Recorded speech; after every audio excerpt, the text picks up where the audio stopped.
नमस्कार, आपका स्वागत है। जय श्री कृष्ण। राधे राधे दोस्तों। सावन का महीना महादेव की भक्ति के लिए जितना महत्वपूर्ण है, उतना ही यह महीने शादीशुदा महिलाओं के लिए भी खास होता है। आपने अक्सर देखा होगा कि प्राचीन काल से सावन के महीने में और रक्षाबंधन के अवसर पर लड़कियों के मायके जाने की परंपरा रही है। कहा जाता है कि सावन के महीने में नवविवाहित महिलाओं को अपने मायके जरूर जाना चाहिए। लेकिन क्या आपने कभी सोचा है कि इसके पीछे का कारण क्या है?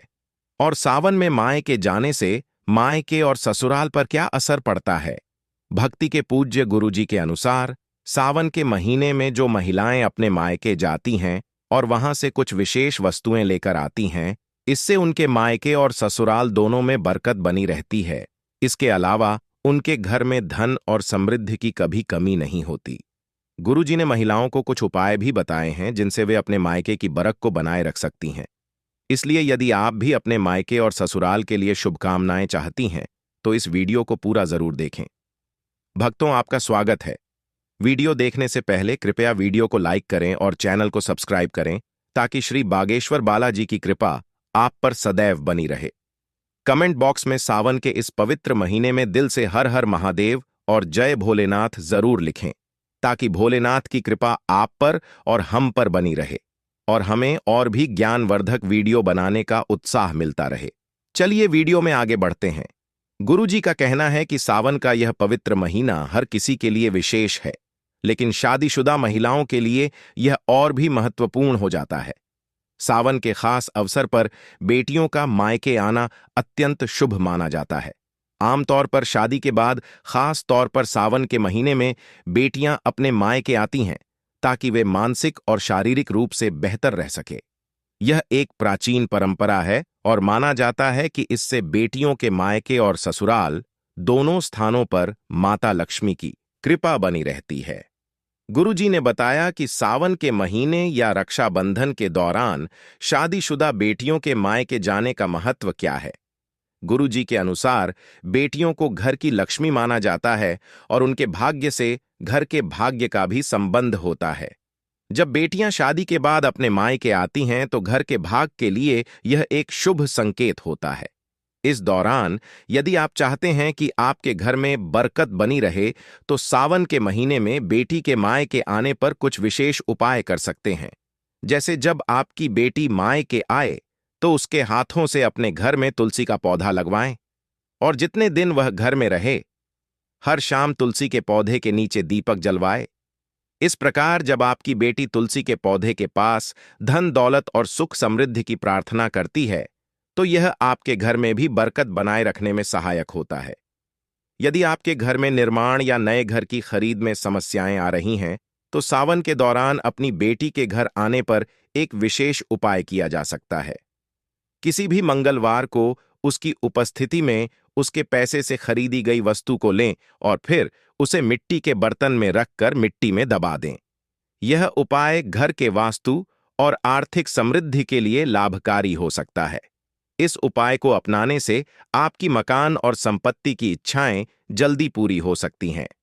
अक्सर ऐसा देखा जाता है कि बेटी की शादी में माता पिता कर्ज ले लेते हैं, जिसे चुकाने में उनकी पूरी जिंदगी लग जाती है।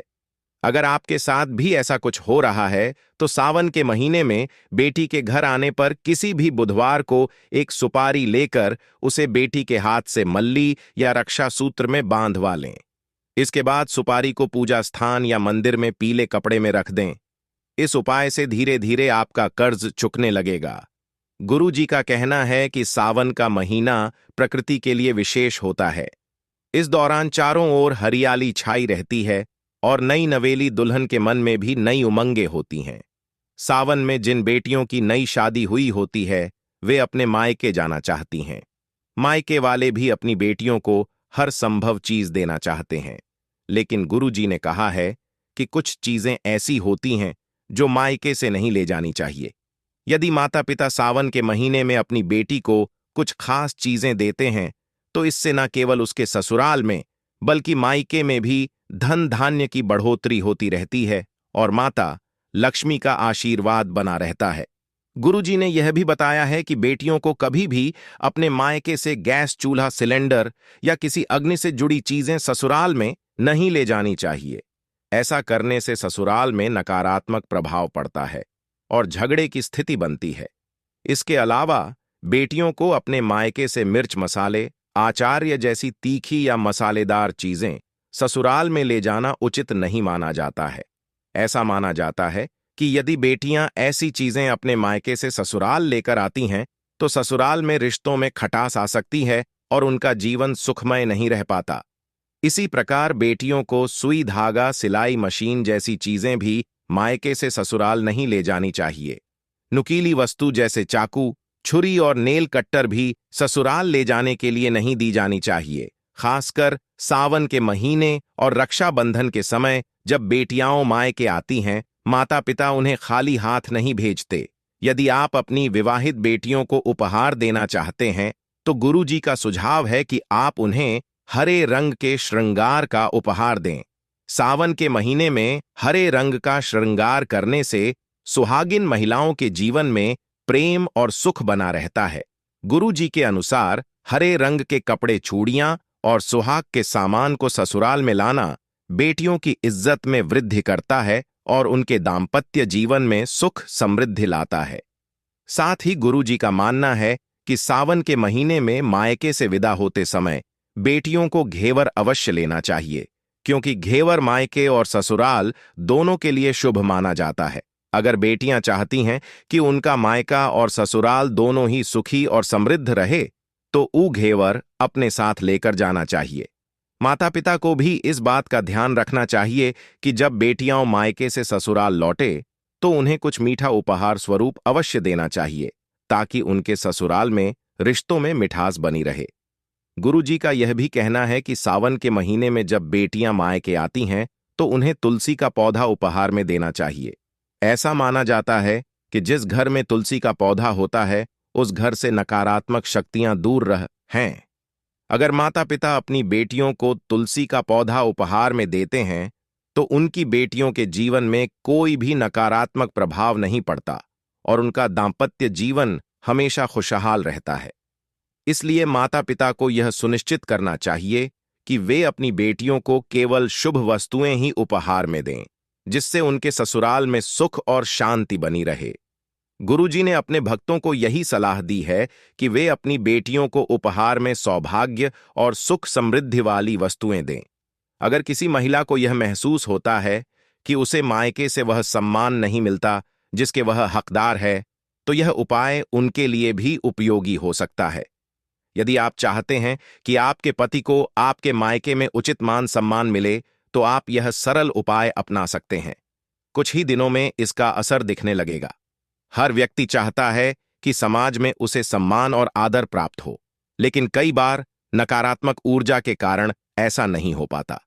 ज्योतिष के अनुसार कुछ उपायों के जरिए व्यक्ति को मान, सम्मान, धन और नौकरी से जुड़ी समस्याओं से मुक्ति मिल सकती है और लोग भी उसका आदर करने लगते हैं। यदि आप चाहते हैं कि समाज और आपके ससुराल में आपको सम्मान मिले, तो आपको रात को सोते समय एक तांबे के बर्तन में पानी भरकर उसमें सोने या चांदी का सिक्का या आभूषण डालकर सोना चाहिए।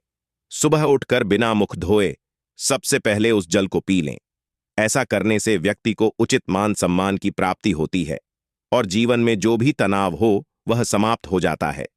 रात को सोते समय अपने पलंग के नीचे एक बर्तन में थोड़ा सा पानी रख दें और सुबह उस पानी को घर के बाहर फेंक दें।